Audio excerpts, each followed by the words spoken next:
बीते कुछ सालों में मक्का अकेली ऐसी फसल थी जिसके लिए किसानों को खुले बाजार में एमएसपी के बराबर या फिर कभी कभी तो उससे ज्यादा दाम भी मिल जा रहे थे।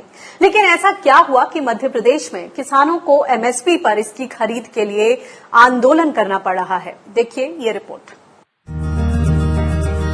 सुबह के नाश्ते में कॉर्नफ्लेक्स हो या सिनेमा हॉल में पॉपकॉर्न या फिर हरे चारे से लेकर पोल्ट्री फीड हो, इन सब में शामिल मक्का बीते कुछ सालों में किसानों को अच्छी कमाई देता रहा है। लेकिन कोरोना संकट आने के साथ मक्के की खेती भी घाटे का सौदा बन गई है। इसका न्यूनतम समर्थन मूल्य 1760 रुपए प्रति क्विंटल है, लेकिन खुले बाजार में किसानों को बमुश्किल 900 से 950 रुपए ही मिल रहे हैं। प्रदेश से किसान नेता राहुल राज जुड़ गए हैं। राहुल जी, स्वागत है आपका किसान बुलेटिन में। ये हम दिखा रहे हैं मक्का सत्याग्रह चल रहा है मध्य प्रदेश में, इतने दिनों से अनावृत सत्याग्रह है, लेकिन इनकी सुनवाई नहीं हो रही है। क्या अभी हमने हाल में सुना कि कृषि मंत्री को ये बोलते हुए कि मक्का हमारी फसल नहीं है, आप इस स्टेटमेंट को किस तरह से देखते हैं?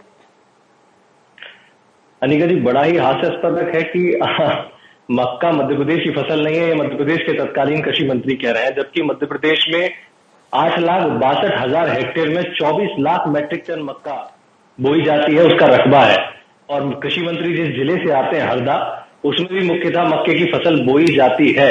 तो यदि व्यक्ति अपने ही आसपास घूम के ये नहीं देख पा रहा है कि मक्का उगती है, तो मैं कैसे कहूंगा कौन कृषि मंत्री है या उस लायक है भी कि नहीं।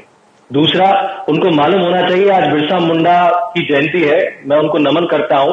बिरसा मुंडा जी एक भगवान के रूप में आदिवासी समुदाय मनाता है और आदिवासी समुदाय ही मक्का का सबसे बड़ा उत्पादक है मध्य प्रदेश में। ऐसे में अगर कृषि मंत्री ये कहते कि मक्का हमारी फसल नहीं है, तो मुझे उनके मानसिक दिवालियापन पे हंसी आती है।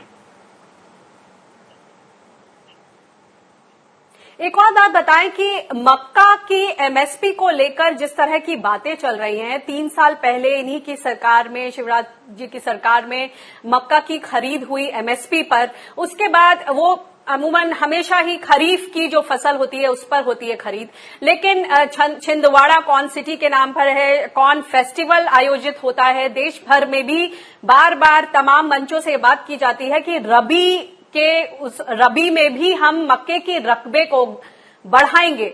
अब जब किसान बढ़ा रहे हैं तो रबी में उनको जो भी समर्थन मूल्य का सहयोग है वो नहीं मिल पा रहा है, हाथ खींच लिए जा रहे हैं, वो भी इस वक्त जब कोरोना की वजह से पोल्ट्री उद्योग पर भी बुरा असर पड़ा है। देखिए अनिका जी, पोल्ट्री उद्योग का आपने कहा, मक्का बहुत ज्यादा मात्रा में पोल्ट्री उद्योग में उपयोग होता है क्योंकि वो उसके दाने के रूप में उपयोग होता है। इसके अलावा स्टार्च फैक्ट्रीज में उपयोग होता है, खाद्यान्न में 5% उपयोग होता है, 25% उसका जो मुख्य भाग है वो इसी में चला जाता है। इसी प्रकार से मक्का जो है वो एक मजबूत फसल भी है। मक्का जो है वो हरे चारे में, जो नई नई कंपनियां आजकल ट्रेडिशन निकाल रही हैं हरे चारे का, उसमें भी मक्का उपयोग होता है।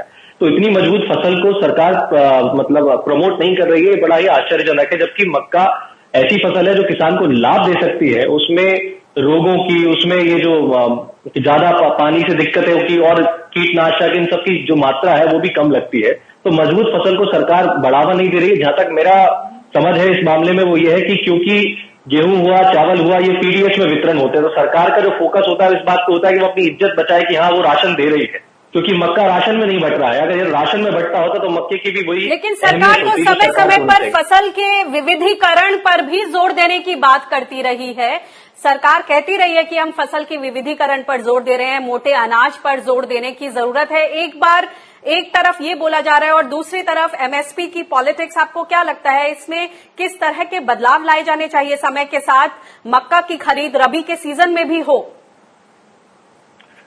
बिल्कुल होनी चाहिए रबी के सीजन में मक्का की खरीद, और ये जो बदलाव इसमें बिल्कुल होने ही चाहिए। मैडम अनिका जी, ऐसा है कि कथनी और करनी में सरकार के बड़ा अंतर है। एक तरफ आप जो कह रही हैं वो बात है, दूसरी तरफ सरकार खुद ही निजी मंडियों को प्रमोट कर रही है, कॉन्ट्रैक्ट फार्मिंग को प्रमोट कर रही है। ऐसे में वो ये बात सोचना ही नहीं चाह रही है। आज आप खुद देखिए, मक्का का किसान सत्याग्रह चल रहा है, वो इसलिए चल रहा है कि हमारी जो फसल है वो एमएसपी पे खरीदी जाए। और जब आज व्यापारियों में एमएसपी पे नहीं खरीदी जा रही है, निजीकरण के बाद एमएसपी पे कौन खरीदेगा? तो ज्यादा जरूरत इस बात की है कि मंडी एक्ट जो मध्य प्रदेश में 1972 का, उसकी धारा 36A का इम्प्लीमेंटेशन समूचे प्रदेश नहीं पूरे देश में होना चाहिए कि समर्थन मूल्य से नीचे की खरीदी होगी ही नहीं। यदि ऐसा होता है तो मंडी प्रभारी अधिकारी और संबंधित व्यापारी के विरुद्ध एफआईआर दर्ज हो। इसी कानून के तहत हमारी एमएसपी की सुनिश्चितता हो सकती है। इसके अतिरिक्त हमें कोई नहीं बचा सकता।